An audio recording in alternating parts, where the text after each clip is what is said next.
Hey guys, good evening and welcome to Devbhoomi career point. आशा करता हूँ आप सभी लोग स्वस्थ होंगे, काफ़ी अच्छी आपकी स्टडी चल रही होगी। तो देखिए, लगातार आपको चैनल पर टेस्ट सीरीजें उपलब्ध करवाई जा रही हैं। आज देखेंगे सामान्य अध्ययन टेस्ट, सामान्य हिंदी टेस्ट भाग 140। हिंदी का टेस्ट काफ़ी लंबे समय से नहीं दिया मैंने। बाकी जीएस के टेस्ट में आपको ज़्यादा दे रहा हूँ इस बार, लगातार जीएस के टेस्ट मिल रहे हैं आपको। और कल ही हमने समाप्त किया Uttarakhand current affairs revision Mahakumbh को, जिसके मैंने 5 भाग दिए हैं। करंट अफेयर्स वाली जो प्लेलिस्ट है हमारी, उसमें जाके आप लोग देख सकते हो। उन पांचों भागों में जनवरी से लेकर अक्टूबर के उत्तराखंड के महत्वपूर्ण करंट अफेयर्स को कवर किया गया है। तो जिन्होंने अभी तक नहीं देखा वो वीडियो, तो देख लेना, बहुत ज़्यादा हेल्पफुल वो वीडियो रहेगी। बाकी आज देखेंगे सामान्य हिंदी टेस्ट 140वां भाग। और जो भी टेस्ट सीरीज मैं आपको देता हूँ, उत्तराखंड जी के सामान्य हिंदी, सामान्य अध्ययन, इनको फॉलो करो। साथ ही जो मैं रीजनिंग की क्लासेस आपको दे रहा हूँ आजकल, उस रीजनिंग की क्लास को भी आपने फॉलो करना है, उसका भी निश्चित लाभ आपको मिलेगा। 50 नंबर की रीजनिंग है भाई आरओ एग्जाम में, और आपका 10 नंबर की रीजनिंग रहेगी हमेशा आपके ग्रुप सी एग्जाम में। तो रीजनिंग के जो टॉपिक आएंगे, रीजनिंग भी महत्वपूर्ण है, क्लासेस को आप अटेम्प्ट जरूर कीजिएगा। बाकी जो ये टेस्ट सीरीज चल रही है एग्जीक्यूटिव ऑफिसर और टैक्स इंस्पेक्टर के लिए एप्लीकेशन स्टोर पे, बस समाप्ति की ओर अग्रसर है। लेकिन अभी भी जिन्होंने टेस्ट सीरीज इनरोल नहीं किया था या लगाना चाहते हैं, तो आप लोग लगा सकते हैं। एप्लीकेशन स्टोर पे जाइए और टेस्ट को इनरोल कर लीजिए। जितने टेस्ट हो चुके हैं सभी आपको मिल जाएंगे। आप अपने समय के हिसाब से इन टेस्ट को अटेम्प्ट कर सकते हैं, कोई भी टाइम बाउंडेशन नहीं होता है, ठीक है। चलिए, तो आप करेंगे सेशन को शुरू। यार, चैनल को सभी लोगों ने सब्सक्राइब तो किया हुआ है, लेकिन बेल आइकन को नहीं प्रेस किया है। सभी लोग बेल आइकन को भी दबाओ और नोटिफिकेशन ऑल क्लिक करो, ताकि जो भी नई वीडियो आती है उसका अपडेट आपको मिल पाए, ठीक है। चलिए शुरू करेंगे सेशन। आज का पहला क्वेश्चन देखेंगे सामान्य हिंदी टेस्ट 140 का।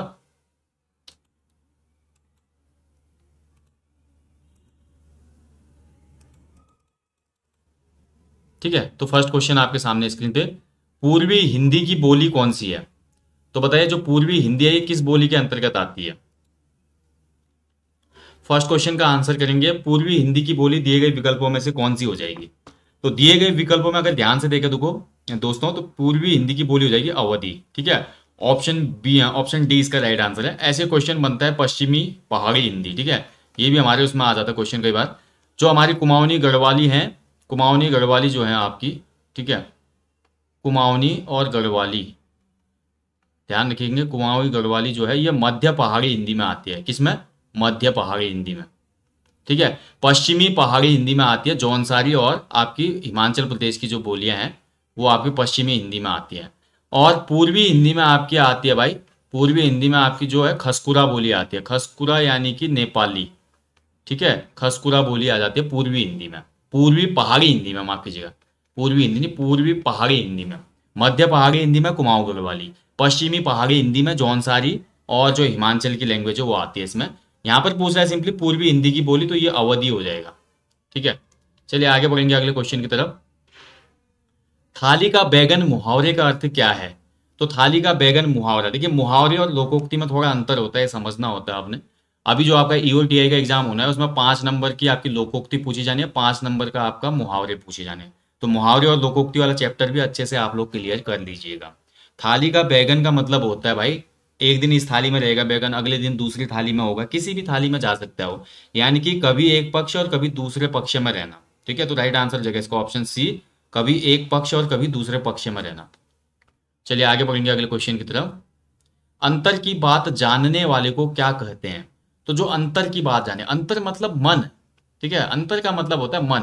ऐसा बंदा जो आपके अंतर की, यानी कि अंदर जो मन चल रहा है, मन में जो चल रहा है, दिल में जो है, उसको भी पढ़ लेता है या जान लेता है, ऐसे व्यक्ति को कहा जाता है अंतर्यामी, ठीक है। बोलते हैं ना, कई साधु होते हैं जिनके पास कुछ सुपर नेचुरल पावर्स होती हैं, जिन्होंने आध्यात्म में पूरा जीवन दिया। कई बार बोला जाता है कि स्वामी आप तो अंतर्यामी हो, आपने जान ली मेरे मन की बात। तो अंतर की बात जानने वाला या अंदर की बात जानने वाला अंतर्यामी, ठीक है। आगे बढ़ेंगे। दांत खट्टे करना मुहावरे का अर्थ क्या है? तो देखिए, दांत खट्टे करना बहुत ही सरल है, ये बचपन से हम पढ़ते आ रहे हैं इसको। दांत खट्टे करना मतलब परास्त कर देना, हरा देना। इसका सॉलिड एग्जाम्पल हम वही पढ़ते थे बचपन से, कि भारतीय सेना ने पाकिस्तान के दांत खट्टे कर दिए। अब आजकल मैच में हो रहा है, वर्ल्ड कप चल रहा है, तो भारतीय टीम ने फिर से पाकिस्तानी टीम के दांत खट्टे कर दिए, और वर्ल्ड कप में देखिए भैया पाकिस्तान का अभी भी वही हाल है। और ऐसे एक और बनता है दांत काटना, ठीक है, दांत काटना। बताइए मुझे इसका क्या होता है, दांत काटना। और ऐसे और होता है दांत से, दांत पीसी रोटी होना, दांत पीसी रोटी होना, ठीक है, बताइए इन दोनों मुहावरे का अर्थ क्या होता है। चलिए आगे बढ़ेंगे। अगला देखिए, आवश्यकता से अधिक वर्षा को क्या कहा जाता है। तो देखिए, जितनी बारिश चाहिए भाई उससे ज्यादा जब बारिश हो जाती है तो ऐसी वर्षा को कहा जाता है अतिवृष्टि। ठीक है, ऑप्शन डी इसका राइट आंसर हो जाएगा, अतिवृष्टि। और उत्तराखंड में देखिए सर्वाधिक जो भूस्खलन होता है इसी अतिवृष्टि की वजह से होता है। ठीक है, ये भी क्वेश्चन बनता है कि उत्तराखंड में जो भूस्खलन आवर्ती एक डिजास्टर है ना, जो कि हर साल होता है भूस्खलन, उसके लिए सबसे जिम्मेदार जो चीज है वो है अतिवृष्टि। बहुत ज्यादा बारिश हो जाती है, बादल फटने वाली कंडीशन में ये चीजें होती हैं। ग्रह और ग्रह का अर्थ क्या है। देखिए अभी आपका एक टॉपिक दिया गया है आपका श्रुति सम भिन्नार्थक शब्द, श्रुति सम भिन्नार्थक शब्द। ये टॉपिक आपका ईओटीआई में 5 क्वेश्चन यहां से बनेंगे ऐसा बोला गया है। अनेकार्थक और श्रुति सम भिन्नार्थक शब्दों से 10 क्वेश्चन बनेंगे, आयोग ने ये दिया है सिलेबस में। श्रुति सम का मतलब होता है कि समान सुनाई देने वाले, समान सुनने में तो समान लगेंगे ये शब्द लेकिन इनके अर्थ अलग होंगे। जैसे यहाँ पे देखिए ग्रह और ग्रह दोनों ही देखिए सुनने में तो समान लग रहे हैं, मैं दूर से बोलूं आपको समझ में आएगा मैं किस ग्रह की बात कर रहा हूँ, ग्रह या ग्रह मैं किसकी बात कर रहा हूँ पता ही नहीं चलेगा। यानी कि सुनने में समान लगते हैं लेकिन इनके अर्थ अलग निकलते हैं। पहले वाले जो ग्रह है इसका अर्थ होता है घर, निकेतन, ठीक है, आवास। और दूसरे वाले ग्रह का अर्थ होता है जो 9 ग्रह है। ठीक है, 9 ग्रह होते हैं ना हिंदू पंचांग में, तो ग्रह का मतलब ग्रह से है। समझ गए। श्रुति सम भिन्नार्थक शब्दों का मतलब कि ऐसे शब्द जो सुनने में तो एक जैसे लगे बट उनके अर्थ अलग अलग निकलते हैं, तो ये शब्द कहलाते हैं हमारे भिन्नार्थक शब्द। ठीक है, ये क्वेश्चन बनेंगे आपके ईओटीआई में, टेस्ट सीरीज में मैं ऐड कर रहा हूँ और तभी आपका हर दिन ये क्वेश्चन ज्यादा से ज्यादा। तो घर और 9 ग्रह इसका राइट आंसर हो जाएगा। ठीक है, ऐसे देखिए एक और शब्द बनता है अचल और अचला। ठीक है, अचल और अचला ये भी श्रुति सम भिन्नार्थक शब्द है। अचल मतलब होता है अडिग रहना, अचला मतलब होता है पृथ्वी। ठीक है, ऐसे देखिए अंश और अंश। ठीक है, अब देखिए पहले वाले अंश का मतलब होता है हिस्सा, दूसरे वाले अंश का मतलब होता है कंधा। तो ऐसे बहुत से शब्द है जो बोलने में तो सेम लगते हैं पर उनके अर्थ अलग अलग निकलते हैं, यही शब्द कहलाता है श्रुति सम भिन्नार्थक शब्द। सहयोगी का सही विलोम क्या होगा। तो जो सहयोगी है देखिए सहयोगी का विलोम क्या हो जाएगा, सहयोग करने वाला, और सहयोगी का विलोम हो जाएगा, इसमें मिस हो गया ऑप्शन, राइट आंसर है इसका प्रतियोगी। ठीक है, प्रतियोगी। जैसे कंपटीशन है ना, अभी आप प्रतियोगी हैं, एक प्रतियोगी परीक्षाओं की तैयारी कर रहे हैं, सहयोगी नहीं है, अभी आप सब लोगों के बीच में कंपटीशन है, एक दूसरे से आगे निकलना चाह रहे हैं, वो कहलाएगा प्रतियोगी। और जो सबका सहयोग करे वो सहयोगी। ठीक है, तो प्रतियोगी इसका राइट आंसर हो जाएगा। महादेवी वर्मा के कथा अनुसार डैश डैश कवि विशेष की भावनाओं का चित्रण है। तो देखिए महादेवी वर्मा भाई छायावाद के 4 स्तंभों में एक है, ये भी याद रखना आप। इनको भाई यामा जो इनकी रचना थी, यामा जो संकलन था इनका, इसके लिए ज्ञानपीठ अवार्ड मिला इनको भी। ठीक है, हिंदी के साहित्य का सर्वोच्च अवार्ड होता है ज्ञानपीठ। महादेवी वर्मा जी ने बोला था कि कविता जो होती है वो कवि विशेष की भावना का चित्रण है। कविता यानी कि जो कविता निकलती है ना वही इमोशंस निकालते किसी भी कवि के। ठीक है, तो ऑप्शन डी इसका राइट आंसर है, महादेवी वर्मा। ठीक है, इंपोर्टेंट क्वेश्चन है, कई बार पूछ देता महादेवी वर्मा का जन्म कब हुआ था। तो 1907 में इनका जन्म हुआ था भाई, फर्रुखाबाद में, ध्यान रखिएगा। यामा हो गई, दीपशिखा हो गई, बहुत सी रचनाएं इनकी, बहुत ही फेमस रचनाएं हैं। डैश डैश में स्थानीय भेदों के आधार पर कई नई बोलियां प्रचलित रहती हैं। तो स्थानीय भेदों के आधार पर अगर हम को देखें कई बोलियां प्रचलित जो रहेंगी वो विभाषा कहलाती है। विभाषा के अंतर्गत कई बोलियां होती हैं। बोली के अंतर्गत सिर्फ एक बोली होगी, जैसे कुमाऊनी एक बोली है, गढ़वाली एक बोली है। लेकिन अब बात करें हम जब पहाड़ी हिंदी की बात करते हैं वो विभाषा में आ जाएगी। ठीक है, और उसके अंतर्गत हम फिर देख रहे कुमाऊनी भी है, गढ़वाली भी है, जौनसारी भी है, भोटिया अलग है, नेपाली अलग बोल रहा है कोई। ठीक है, उसके अलावा हमारे जो राठी जनजाति है वो कुछ अलग बोल रही है। ठीक है, उसके बाद हिमाचल की तरफ जाते हैं सिरमौर वाले एरिया में तो वहां पे अलग बोली है। तो ये आपको याद रखना है, विभाषा में स्थानीय भेदों के आधार पर कई बोलियां प्रचलित रहती हैं। इनमें से सरल वाक्य से प्रेरणार्थक वाक्य में बदलिए। तो ये क्वेश्चन देखिए आपको सरल वाक्य दिया होगा। प्रेरणार्थक वाक्यों का मतलब क्या होता है। देखिए प्रेरणार्थक वाक्यों का मतलब ये होता है क्रिया, जब जो क्रिया करने वाला होता है ना, क्रिया करने वाला जो होता है दूसरा पर्सन होता है इसमें, और क्रिया करवाने वाला फर्स्ट पर्सन होता है। सिंपली एग्जाम्पल से समझेंगे, जैसे बोल रहा है कि धोबी कपड़े धोता है, तो धोबी कपड़े धोता है की प्रेरणार्थक क्रिया जब मैं बनाऊंगा तो ये हो जाएगा वह धोबी से कपड़े धुलवाता है। ठीक है, कोई व्यक्ति है और वह धोबी से कपड़े धुलवाता है। ठीक है, जैसे मैं बोलूं मैं हूं, मैं अपना नाम लिखता हूं, देखिए ठीक है, तो धीरज जो है वो राहुल से पत्र लिखवाता है, राहुल से पत्र लिखवाता है, यानी कि ये हो जाएगी प्रेरणार्थक क्रिया, पत्र लिखवाता है।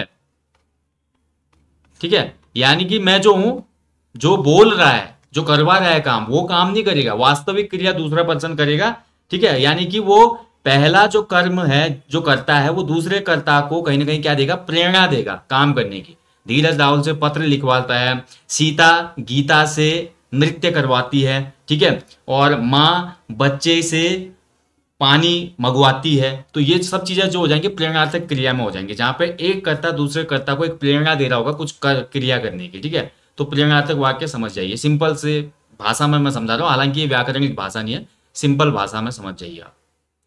अगला फिर से देखिए श्रुति सम भिन्नार्थक शब्द आ गया आपका पास और पास। देखिए अब दोनों में 100 का अंतर है, एक में देखिए आपका नॉर्मल 100 है और एक में आपका तालव्य 100 है। ठीक है, एक में तालव्य 100 है, एक में दंत्य 100 है, और दोनों का अर्थ आपको बताना है। तो जो पास होता है यानी कि पास आओ ना, पास आओ मतलब नजदीक। ठीक है, एक पास का मतलब है नजदीक, और दूसरा पास आपने पढ़ा होगा ना, मेघनाथ ने पास में बांध दिया था लक्ष्मण जी को और लक्ष्मण जी मूर्छित हो गए थे, यानी कि पास का मतलब होता है बंधन। ठीक है, बंधन, तो पास का मतलब बंधन, समझ गए। तो राइट आंसर हो जाएगा इसका नजदीक और बंधन, ऑप्शन डी हो जाएगा इसका। ठीक है, तो ये भाई श्रुति सम भिन्नार्थक शब्द जो है इनको आपको अच्छे से याद करना होगा, अन्यथा एग्जाम में गलती हो जाती है इनमें। किस मुहावरे का वाक्य प्रयोग है, ऐसे मासूम बन रहे हो जैसे कि डैश डैश हो। तो ऐसे मासूम बन रहे हो जैसे कि दूध के धुले हो।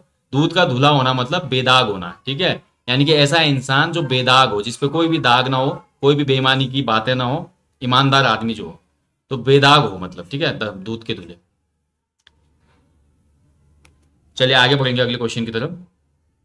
गढ़वाली कवितावली के रचयिता कौन है। तो गढ़वाली जो कवितावली लिखी है, देखिए कवि परिचय के जो क्वेश्चन है, पत्र लेखन, कवि परिचय, पत्रकारिता और जनसंचार, हिंदी फोंट, ये 4 टॉपिक के क्वेश्चन आपके ईओटीआई के एग्जाम में नहीं आएंगे। उसमें एक एडिशनल टॉपिक आपका बढ़ जाएगा जो कि है आपका समास का। ठीक है, बाकी सेम है, व्याकरण के टॉपिक ही आने वहां पे भी, बट ये 4 टॉपिक नहीं आएंगे जो ग्रुप सी के एग्जाम में आएंगे आपके यूके ट्रिपल एससी वाला जो नया फॉर्म आया है वीपीडीओ का, उसमें आएंगे। लेकिन कवि परिचय आपका ईओटीआई में नहीं आएगा। गढ़वाली कवितावली की मैं बात करूं तो इसको लिखा है भाई तारादत्त गैरोला जी ने। ठीक है, तो ऑप्शन ए इसका राइट आंसर हो गया तारादत्त गैरोला जी।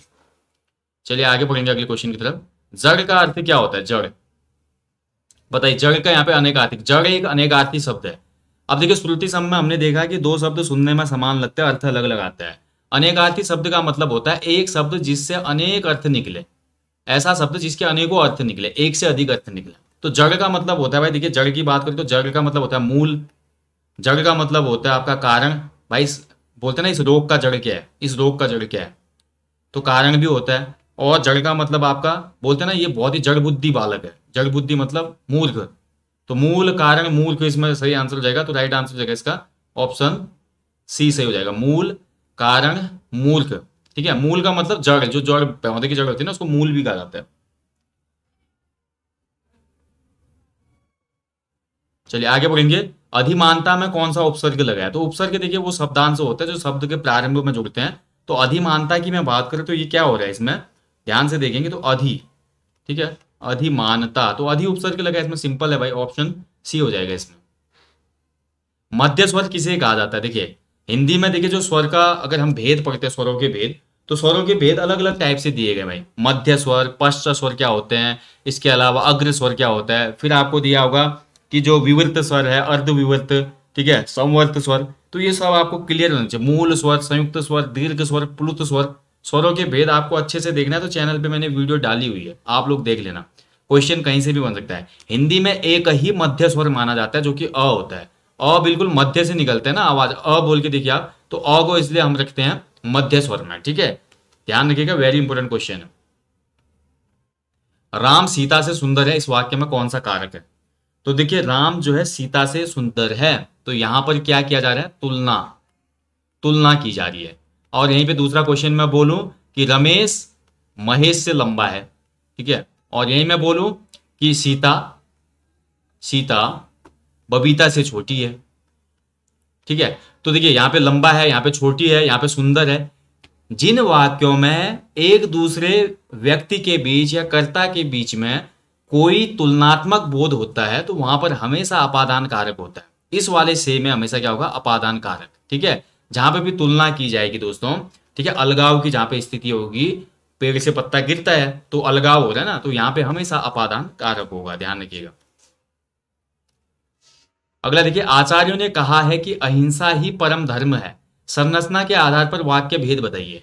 तो वाक्य के भाई संरचना के आधार पर 3 भेद होते हैं। पहला होता है सरल वाक्य, दूसरा होता है आपका संयुक्त वाक्य, और तीसरा होता है आपका मिश्र वाक्य। ठीक है, इन तीनों के आधार पे आपको पहचानना होता है। सरल तो बिल्कुल सरल होगा, संयुक्त वाक्य में समुच्चय बोधक शब्द लगे होते हैं बीच में, मिश्र वाक्य में आपका एक पूरा वाक्य होता है, एक आश्रित उपवाक्य होता है। तो आचार्यों ने कहा है और की जहां पे आ गया वो मिश्र वाक्य की ही पहचान है। अहिंसा ही परम धर्म है, तो देखिए एक वाक्य एक उपवाक्य, तो मिश्र वाक्य की पहचान है ये, तो ऑप्शन डी हो जाएगा इसमें, मिश्र वाक्य। चलिए आगे बढ़ेंगे अगले क्वेश्चन की तरफ। इनमें से कौन सा विराम चिन्ह का एक प्रकार नहीं है? तो चिन्ह देखिए, सबसे पहले तो चिन्ह जो लिखते हैं हम ये गलत लिखते हैं, इसको आप लोग सभी करेक्ट करेंगे। चिन्ह जो होता है ये गलत है आज का, ये बिल्कुल वर्तन के हिसाब से आजकल जो हम यूज कर रहे हैं गलत है। चिन्ह में दोस्तों आधा ह होता है, ठीक है, कभी भी हो चिन्ह होता है। देखिए ये सही रूप है चिन्ह का, ये वाला। अब इसको कैसे लिखते हैं, देखिए हम आजकल ऐसे ची, अब ह को हम ऐसे कर लेते हैं और नौ को हम यहीं पे जोड़ लेते हैं, ये इसका सही रूप है। चिन्ह का सही रूप ये है सिद्ध रूप, ये जो गलत है हम ये ऐसे लिखते हैं, ये गलत रूप है चिन्ह का। ठीक है, तो इनमें से देखिए निर्देशक चिन्ह होता है, लाघव होता है, विवरण चिन्ह होता है, उपदेशक कोई भी चिन्ह नहीं है, विराम चिन्ह। ठीक है, तो ऑप्शन सी सही उत्तर हो जाएगा। लास्ट क्वेश्चन है भाई टेस्ट का, मानव मात्र को गीता के महात्म्य से परिचित होना अनिवार्य है, रेखांकित शब्द को शुद्ध करें। तो रेखांकित शब्द में बताना, जो महात्म्य शब्द है इसका शुद्ध रूप क्या होगा। तो देखिए शुद्ध वर्तनी से क्वेश्चन बनेंगे, शुद्ध अशुद्ध वाक्य से क्वेश्चन बनेंगे ईओटीआई एग्जाम में, और ग्रुप सी के एग्जाम में भी बनते हैं। महात्म्य का जो शुद्ध रूप होता है भाई वो हो जाता है आपका मा हा, ठीक है, मा हा आधा त फिर आधा म फिर य।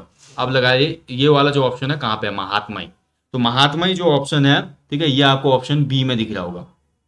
ठीक है, महात्म्य जो ऑप्शन है ये बी में है। ठीक है, ऑप्शन बी इसका सही उत्तर हो जाएगा, महात्म्य। तो मानव मात्र को गीता के महात्म्य से परिचित होना अनिवार्य है। ठीक है, तो राइट आंसर हो जाएगा ऑप्शन बी। ओके, तो दोस्तों ये था सामान्य हिंदी टेस्ट भाग 140। लगातार मैं आपको टेस्ट सीरीज दे रहा हूँ, सामान्य हिंदी, देखिए जीएस की, हिंदी की, इनको आप देखिए। जो नए छात्र भाई हिंदी के देखिए 140 पार्ट आपके अपलोड हो चुके हैं। यूके जीके टेस्ट की मैं बात करूँ तो यूके जीके के 164 भाग अपलोड हैं अभी तक चैनल पे, और वहीं जीएस के टेस्ट की बात करूँ तो लगभग 130 या 133 पार्ट अभी तक अपलोड हो चुके हैं। तो यही 3 तो आपके बैकबोन है ग्रुप सी एग्जाम की। 20 नंबर की हिंदी आती है, 40 का उत्तराखंड जीके आता है, और 40 का जीएस रीजनिंग आता है। और जीएस में जो रीजनिंग अलग आती है, तो उसके लिए मैं आजकल आपको 10 नंबर की क्लास जो रीजनिंग है उसके लिए रीजनिंग के क्लासेस भी देता हूं, तो आप उनको भी देखिए। ठीक है, बाकी ये हिंदी, यूके, जीएस तीनों क्लासेस आपके ग्रुप सी के साथ साथ ईओटीआई टीआई के काम आएंगी, और उत्तराखंड जीके और जीएस की जो क्लास है रीजनिंग की क्लास आपके आरओ के प्री एग्जाम के लिए भी काम आएगी। तो जितने भी टेस्ट सीरीज आ रहे हैं आपके हर एग्जाम में काम आने वाले हैं। ठीक है, बाकी जिनका एग्जीक्यूटिव ऑफिसर टैक्स इंस्पेक्टर का है वो फुल लेंथ प्रैक्टिस सेट लगा लीजिएगा। आरओ की प्रैक्टिस सेट या टेस्ट सीरीज कब आएगी इसके लिए जल्दी से अपडेट दे देंगे आपको जीएस के लिए। ठीक है, so guys thank you for watching. हमेशा अपने जीवन में मोटिवेट रहे, एनर्जेटिक रहे, अपने लक्ष्य के प्रति हमेशा दोस्तों, अपने लक्ष्य के प्रति हमेशा डेडिकेटेड रहना है। आपको आशंकित नहीं होना है कभी भी। आपको अगर गवर्नमेंट जॉब निकालनी है तो आपको मेहनत करनी है, और आपको रुकना वहीं पे है जिस दिन आपके हाथ में ज्वाइनिंग लेटर आएगा। अगर ये भावना अंदर विकसित कर ली तो कोई भी आंधी तूफान और कोई भी अवरोध आपको नहीं रोक सकता सरकारी नौकरी पाने से। यकीन खुद पे करना होता है दोस्तों, और चलना होता है डायरेक्शन पहचान की कि कहाँ सही है कहाँ गलत है। बाकी मेहनत आपके हाथ में। मैं आपको जल्दी मिलूंगा नेक्स्ट सेशन में। जाने से पहले हमेशा की तरह अपने जीवन में कम से कम एक पेड़ लगाएं और लोगों को भी इसके लिए अवेयर करें, मोटिवेट करें। जल्दी मिलेंगे नेक्स्ट सेशन में। टिल देन अपना ध्यान रखें। जय हिंद, जय देवभूमि, शुभ रात्रि, गॉड ब्लेस यू ऑल।